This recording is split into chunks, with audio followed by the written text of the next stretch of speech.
Hello guys, welcome to my YouTube channel. কেমন আছো তোমরা? এখন আমরা কথা বলবো বলিউডের একটি অজানা তথ্য নিয়ে, যেটা আজকে কিছুক্ষণ আগে জানা গেছে।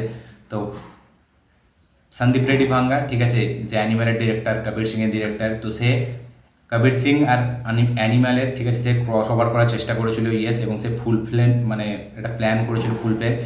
এবং এই যে অ্যানিম্যালের যে ইন্টারভেল সিকোয়েন্সটা, যেখানে রণবীর কাপুর অ্যাকশন সিনের পর সে যখন হসপিটালাইজড হয়ে যাবে, তো সেইখানে এন্ট্রি হবে কবির সিংয়ের, ইয়েস। এবং সেখানে যেহেতু কবির সিং একজন ডক্টর, ঠিক আছে, সে সেখানে এন্ট্রি হবে এবং সেই এন্ট্রি সিকোয়েন্সে কিছু ফানি মুভমেন্ট থাকবে কবির সিং এবং রণবিজয়ের মধ্যে, যেখানে সে রণবিজয় অ্যানিমেল রণবীর কাপুর, সে জিজ্ঞাসা করবে যে তোমার নাম কি। তখন কবির সিং বলবে শাহিদ কাপুর যে আমার নাম, আমাকে চেনো না, আমার নাম তো কবির সিং, ঠিক আছে, আমাকে পুরো ইন্ডিয়া চেনে। এবং তারপরে যখন শাহিদ কাপুর জিজ্ঞাসা করবে কবির সিং রণবিজয়কে জিজ্ঞেস করবে যে তোমার নাম কি, তখন সে বলবে যে আমার নাম রণবিজয় সিং এবং আমাকে খুব তাড়াতাড়ি সবাই চিনতে চলেছে, ইয়েস। এরকম একটা প্ল্যান করেছিল সন্দীপ রেড্ডি ভাঙ্গা, এবং একদম শুটিংয়েও পর্যন্ত সে নিয়ে গেছিলো। কিন্তু তারপরে শাহিদ কাপুরের কিছু ডেট ইস্যুর প্রবলেমে, ঠিক আছে, সেই কাজটি আর হয়ে ওঠেনি।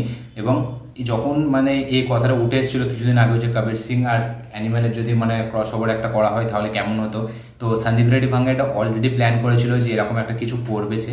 তো দেখা যাক ফিউচারে সেটা সে করে নাকি। তো একবার জাস্ট ভাবুন, অ্যানিম্যাল এমনিতেই এত একটা 900 কোটি টাকার কালেকশন নিয়ে চলে এসছে, তাহলে যদি সিনেমাটিতে এরকম একটা সিন থাকতো তাহলে কালেকশনটা কোথায় গিয়ে দাঁড়াতো। কারণ অ্যানিম্যাল যতই একটা বক্স অফিসে একটা বিশাল হিট ট্যাগ পাক, একটা বক্স অফিসে একটা ঝড় তুলুক, যতই টাকা ইনকাম করুক, কিন্তু কবির সিংয়ের যে একটা অরা, ঠিক আছে, তার যে একটা ফ্যান ফলোয়িং, সেটাও কিন্তু একটা আলাদা লেভেলের, ঠিক আছে। অ্যানিম্যাল, সত্যি বলছি, আমার সিনেমা হিসাবে অ্যানিম্যাল আমার একদম ভালো লাগেনি অতটা। আমি বলবো যে 20 থেকে 25% আমার ভালো লেগেছে, সেটা হচ্ছে রণবীর কাপুরের জন্য, তার পারফরমেন্সের জন্য। সিনেমাটি কিন্তু আমার হেভি লাগেনি। কবির সিং এর থেকে ফার ফার বেটার সিনেমা, ঠিক আছে, অনেক হেভি সিনেমা, সেটা লাভ স্টোরির মধ্যে ব্যাপক একটা সিনেমা। তো আমার বেশি ফেভারিট কবির সিং, ঠিক আছে। তো এবার যদি এরকম একটা হতো বা ফিউচারে যদি এরকম প্ল্যান করে সন্দীপ রেড্ডি ভাঙ্গা, সেটা জাস্ট কী হবে একবার ভেবে দেখুন। এটা আজকে জানার পর থেকে সোশ্যাল মিডিয়ায় একদম খুব ভালো একটা জনপ্রিয় টপিক হতে চলেছে, যে যদি এটা হয় কি হবে। এখন তো অনেকজন বলছে যে ফিউচারে এটা হতে চলেছে। দেখা যাক ফাইনালি সন্দীপ রেড্ডি ভাঙ্গা ফিউচারে এটা ভাবে নাকি, ঠিক আছে। তো এটা একটা হেভি ব্যাপার হতো যদি এটা হয়ে যেত। কবির সিং সে যখন বেরোয় 2019-এ, কেউ ভাবতে পারেনি যে বক্স অফিস কালেকশনটা ওইভাবে করবে।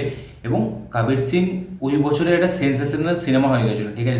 ওই যে ক্যারেক্টারটা কবির সিংয়ের, যে সেটা সোশ্যাল মিডিয়ায় এত ভাইরাল হয়ে গেছিলো, তার ক্যারেক্টারটা নিয়ে এত রিলস, এত স্টেটাস হয়েছিল, সেগুলো দেখার মতো। এবং তার সাথে সাথে সেই গানগুলো নিয়ে কত একটা রোম্যান্টিক স্ট্যাটাস, একটা স্যাড স্ট্যাটাস, অরিজিৎ সিংয়ের গান প্রচুর পপুলার, ঠিক আছে।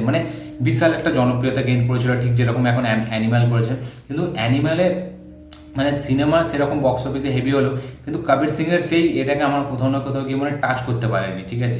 এবং আমি তো অবশ্যই চাইবো যে কবির সিংয়ের যেন একটা ক্রস ওভার হোক অ্যানিম্যালে। দেখা যাক সেটা সন্দীপ রেড্ডি ভাঙ্গা পরে ভাবে নাকি।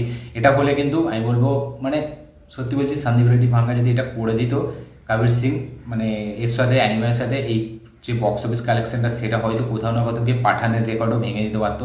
এরকম একটা ব্যাপার হয়ে যেত। কারণ কবির সিং নিজে ইটসেলফ একটা সে একটা ফিল্ম, তাকে দেখার জন্য একটা আলাদা অডিয়েন্স আছে। যারা শাহিদ কাপুরের ফিল্ম দেখতো না, তারাও এটা দেখে শাহিদ কাপুরের ফিল্ম দেখে।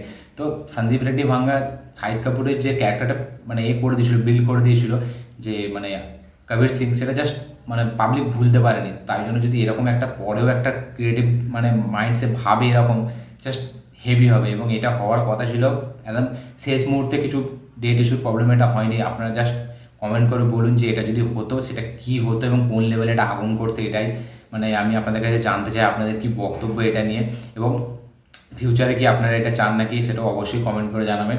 তো এটা ছিল একটু অজানা জিনিস, ঠিক আছে, যেটা আমি আপনাদের সাথে শেয়ার করলাম। আপনারা অলরেডি জানতেন নাকি, সেটাও কমেন্ট করে জানাবেন। এবং যদি না জানতেন, এখন জেনে আপনাদের কেমন লাগছে, এটা অবশ্যই কমেন্ট করে জানাবেন। আমার এই ভিডিওটি ভালো লেগে থাকলে লাইক, শেয়ার, কমেন্ট করে দিন। চ্যানেলটাতে নতুন এলে চ্যানেলটিকে সাবস্ক্রাইব করুন, বেল আইকনটি প্রেস করতে ভুলবেন না। দেখা হচ্ছে পরের ভিডিওতে, ততক্ষণের জন্য বাই।